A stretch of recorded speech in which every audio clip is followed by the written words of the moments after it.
Hi, welcome to Random Rogers Big Picture, special Tuesday video edition. The reason for the video midweek is that I'm going to talk a little bit about something that, from a compliance standpoint, we don't think we can write about. Speeches are okay. I don't know if that's right or not, but it's our perception, and so that's that. But I also wanted to talk about it now before what I'm about to talk about ends, which I'm sure is going to come any day. I've lately in the portfolio been on quite a hot streak. Year to date, the generic equity-only portion of the portfolio that I maintain on Yahoo, that I've touched about many times, and with all the other caveats about why it will never be a successful portfolio ever again, yada yada yada. Year to date is up 4%, and the S&P 500, by my calculation, is up 1.482%. Next month there'll be a dividend added in that'll be somewhere around 40 or 45 basis points. And the number of 4% is probably missing a week and a half's worth of dividends, give or take. But the point here in talking about this is if you manage your own portfolio, you're going to have short little stints where you have a lucky run. And let's face it, that's what this is. It's just a lucky run. And this is important to talk about now as far as managing not just the portfolio, but managing your ego. Believe me, I'm no smarter than I was a couple of months ago. This is important when you're doing well, is to not get cocky, to not kind of go outside your framework or your circle of thought process. From a couple of months to the next couple of months, you are not smarter. You're also not dumber if you're trailing the market by this much. It just doesn't happen that you can be so much smarter or so much dumber in just a month or two. If anything, this is a time to kind of hunker down and be less gutsy, because I'm quite fortunate to have gotten out of the blocks so well. I don't know.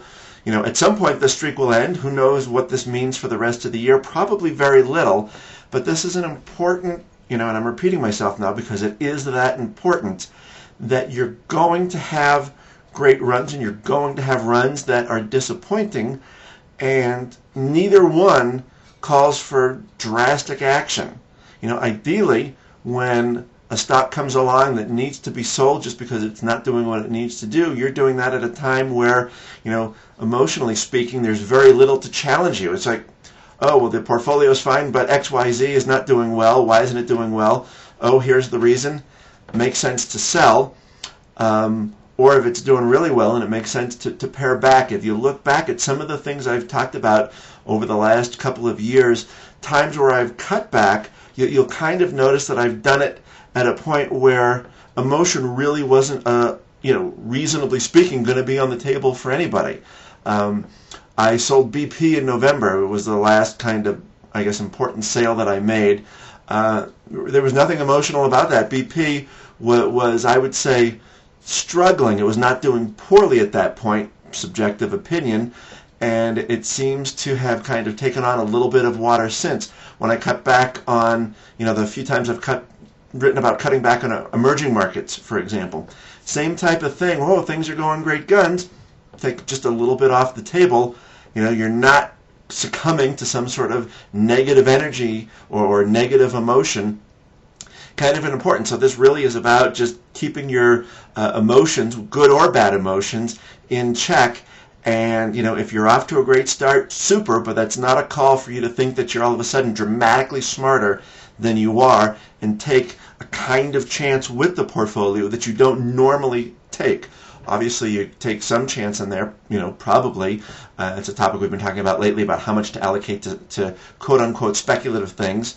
And I'm sure most folks do that. If you don't, you're probably better off. But if you do, there's no reason to get yet more speculative just because you're having a bit of a hot streak. Maybe we're coming around to an analogy about how you're doing at a gambling table, which probably my wife would mock me for that one. So I'll just leave it right there with this short little video. Hopefully, a short little comment, hopefully that makes sense to you. Hopefully that resonates with you. And if you're doing well, you won't do something that you're going to regret. Have a good day.